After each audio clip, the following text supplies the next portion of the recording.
Dans les animés, tu vois un personnage parler français et tu bugs, il te lâche un bien sûr, bien sûr. Mais en réalité, il y a énormément d'animés où t'as des personnages français ou bien des personnages qui parlent français. Et juste à voir par exemple School Days, Tokyo Ghoul ou bien encore Black Butler.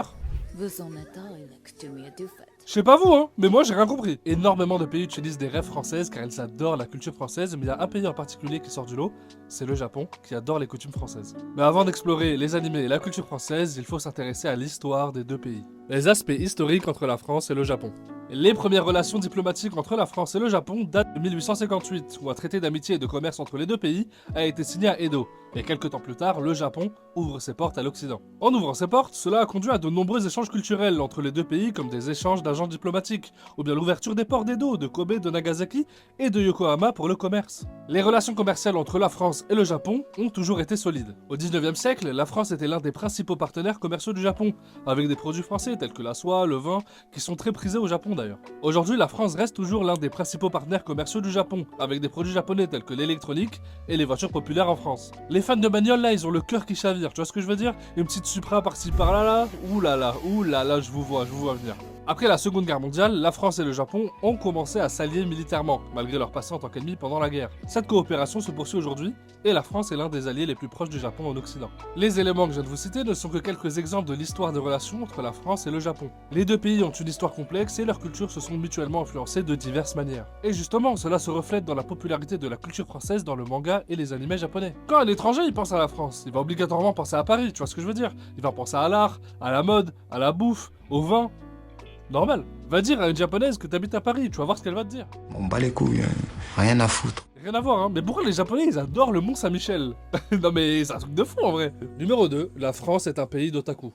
Il y a 20 ans, jamais on aurait pu se dire que les mangas et les animés auraient pu avoir un tel impact sur la vie des Français. Beaucoup de gens à l'époque ont essayé de cancel cette culture qui est dite violente, dangereuse. Vous avez quand même introduit un truc d'une rare indigence et d'une médiocrité inouïe. Les mangas, c'est quand même... j'en ai regardé pour faire beaucoup d'argent. Vous avez acheté du manga au kilomètre, pas cher du tout, aux Japonais qui refourguaient ça à bas prix, qui étaient des merdes infâmes, et avec 3 mots de vocabulaire, parce que les mangas, c'est quand même ça. C'est 1, une violence incroyable, et 2, 3 mots de vocabulaire, c'est... Ça, c'est quand même les dialogues. Comme vous le voyez, cette personne n'a pas réellement creusé, alors que t'as des mangas qui peuvent te donner des leçons de vie, mais un truc de fou, quoi. Que ce soit dans l'amour, dans l'amitié, ou bien le courage, et j'en passe. Et pourtant, depuis 2020, la France est le 2e pays consommateur de mangas. C'est un truc de fou. Évidemment, le premier pays, c'est le Japon, et le 3e, c'est les États-Unis. Je sais pas si vous comprenez ce que je veux dire. Un pays qui compte 66 millions d'habitants arrive à se classer 2e dans le monde. Ça veut dire qu'en France, un livre sur 2 qui est vendu, c'est un manga. À ce moment-là, bah, on tape fort. On est des cocoricots français. Et du coup, c'est un peu du donnant-donnant, parce que la France kiffe le Japon pour sa culture, et le Japon kiffe la France pour sa culture aussi. D'ailleurs, les Japonais, ils sont tellement impliqués dans la culture européenne en général, bah, t'as juste à voir les isekai, mec. Bah ouais. C'est-à-dire que le mec, il est transporté dans un monde médiéval européen, et t'as des mecs, des persos qui ont des noms espagnols, allemands, français. Ce que je veux dire par là, c'est qu'il y a v'là les clichés sur les Français, genre, on est distingué, on est romantique, on est beau, on est classe. T'as eu ma gueule, mec? Mais t'es pas français, toi? Oh, frérot, doucement, ça veut dire quoi, ça? Les Japonais, ils sont trop mignons, ils ont une vision de la France tellement belle, tellement chill, tellement mignonne, frère. J'ai envie d'y aller, moi, dans cette France, regardez. いつか教科書で見た場所に来た。おしゃれできらびやかで格式高い。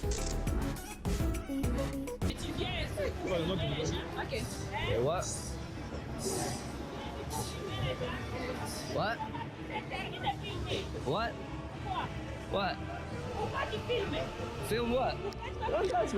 Les Japonais, ils sont trop mignons. Tu sais, ils ont une vision de la France un peu belle, un peu classe, un peu chill, tu vois. Et tu peux pas leur en vouloir, les mecs sont à 10 000 km. Chez un Japonais, la France, c'est ça. Je sais pas où c'est, mais j'ai envie d'y aller, hein. Je parle de l'anime, attention. Ce que vous venez d'apercevoir, c'est le syndrome de Paris. En gros, c'est un syndrome psychologique qui touche particulièrement les Japonais lors d'un séjour à Paris. Et ils se rendent compte que la capitale, c'est pas si romantique que ça. Après, bien entendu, on a aussi l'influence littéraire. La France compte parmi elle de nombreux auteurs qui font chavirer les cœurs des Japonais. Attends, ils sont tellement fans qu'ils font des adaptations de romans. Ouais, sérieux. Le Rouge et le Noir de Stendhal, qui est adapté en manga. Les Misérables de Victor Hugo, qui a été adapté plusieurs fois en manga aussi. C'est un truc de fou. En parlant de manga, je sais pas si t'as remarqué, mais dès que tu vois un perso blond dans les animés, il y a de fortes chances qu'il soit français. Comme Sanji, par exemple. Par contre, il y a énormément de persos français qui sont totalement what the fuck. Tu vois Aoyama? Mais si, ce mec là... Ce mec dans My Hero Academia. Et lui, il est grave bizarre, lui. Il est chelou, il tire des lasers de sa beuteux, il parle français.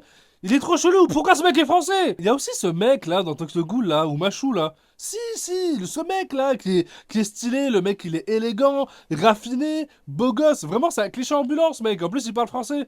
Mais bordel, pourquoi c'est un psychopathe? Je sais pas, le perso il est parfait, du coup, bah. autant faire un psychopathe, ça va plus vite, bah oui. Mais celui qui porte la France, les gars, c'est dans Jojo, c'est Jean-Pierre Polnareff, ce goat. Il est trop cool, ce mec. En plus, son stand, c'est une armure qui fait de l'escrime. Attends, mais il n'a pas plus français que ça, mec. D'ailleurs, pour ceux qui savaient pas, Jean-Pierre Polnareff est inspiré du chanteur français Michel Polnareff. Ouais, sérieux, ouais. Et Michel Polnareff au Japon, c'est une icône, ce mec. Les Japonais, ils adorent sa musique. En tout cas, ils adorent la variété française en général. Et carrément, ils ont aussi rendu hommage à Charles Aznavour qui est dans Gundam, les frères. C'est hallucinant. Pour rendre hommage à Aznavour, ils ont créé un personnage dans Gundam, un personnage emblématique qui s'appelle Char Aznable. Après, je connais pas plus que ça Gundam. Il y a des arcs canons, des arcs pas canons. Si tu lis les arcs canons et pas canons, bah en fait ça crée une histoire. J'en peux plus, ça me terrifie. Numéro 3, le manga français au Japon. Quand je parle de manga français au Japon, je parle pas de Kiehi, je suis désolé Kevin, mais remballez-moi ça. D'ailleurs, je sais pas si vous êtes au courant, mais il y a beaucoup de gens qui appellent les mangas français les manfra, comme on pourrait appeler bah, justement les mangas coréens manhwa. Moi je trouve ça dégueulasse, on va les appeler les mangas français, c'est plus simple. Et donc le premier manga français à être adapté en animé au Japon, c'est ça, c'est Radiant. Non, pas ça, mais ça. C'est un manga créé par Tony Valente, un Français, un mec de Toulouse, un Toulousain, et son manga a reçu une adaptation animée pour 2 saisons, donc c'est cool. Et bah du coup, Radiant, c'est quoi? On va suivre l'histoire de Seth, qui est un aspirant sorcier de la région des Pompo Hills. Comme tous les sorciers, c'est un infecté, c'est un des rares êtres vivants, ayant survécu au contact des Némésis, qui sont des créatures tombées du ciel, qui contaminent et déciment tous ceux qu'elles touchent. Son apparente immunité lui a fait choisir une voie qui lui semblait toute désignée, devenir chasseur et combattre les Némésis. Franchement, c'est la classe. Allez donner du soutien à ce manga, ça vaut le coup, et justement, je voudrais en finir avec un dernier. Et justement, j'aimerais vous parler de ce manga français qui domine la scène française et qui va avoir son adaptation animée bientôt. Je vous présente Dreamland. Le mangaka est de Montpellier et s'inspire littéralement de Montpellier pour son œuvre. On va suivre un lycéen random du nom de Terence, et ce mec, il en a marre des cours de comptabilité. Ça l'intéresse pas, et lui, ce qu'il veut, c'est essayer de lier une relation avec Lydia, la fille dont il est amoureux. Depuis qu'il a vaincu sa peur des flammes, et bien Terence, il a aussi acquis le don de voyager dans Dreamland. Dreamland, c'est le pays des rêves où son ancienne phobie est devenue un pouvoir, celui de contrôler le feu. Voyageant de rêve en rêve, il va tenter grâce à son pouvoir de chasser les seigneurs cauchemars qui hantent les nuits de Dreamland. Mais son voyage risque bien de s'achever dans le monde obscur où il vient d'entrer. Sachez que c'est un pilier dans le manga français, j'ai hâte de voir son adaptation animée. Il y a un truc. Voir le manga français s'imposer sur la scène internationale et japonaise, c'est trop stylé. Parce que c'est un peu une fierté finalement. Donnons-leur la force qu'ils méritent. En conclusion, les animés sont souvent obsédés par la culture française en raison de l'attrait mondial pour la France. Tu m'étonnes. Même si vous pensez qu'elle le montre pas, la France a une réputation artistique et assez romantique aussi. Les relations historiques entre la France et le Japon ont favorisé les échanges culturels, renforçant ainsi la culture française dans les animés. De plus, l'influence de la littérature française ainsi que le manga français qui est en plein essor contribue à créer énormément de personnages français dans les animés, mais aussi créer énormément de références à la France. En gros, ça crée une sorte de fusion entre les deux cultures et ça enrichit les animés et moi ça me régale. Merci à vous d'avoir regardé cette vidéo et bien si vous faites partie des gens qui suivent mes vidéos sans vous abonner, et bien je vous invite à le faire. Je me laisse 1 an pour essayer d'atteindre les 100 000 abonnés. Je sais pas pourquoi j'ai pris ce but, ce goal, mais on verra bien. Et encore une fois, merci à ceux qui me soutiennent, c'est vraiment kiffant. Et quoi qu'il en soit, on se retrouve bientôt pour une nouvelle vidéo. C'était le Nas. Ciao.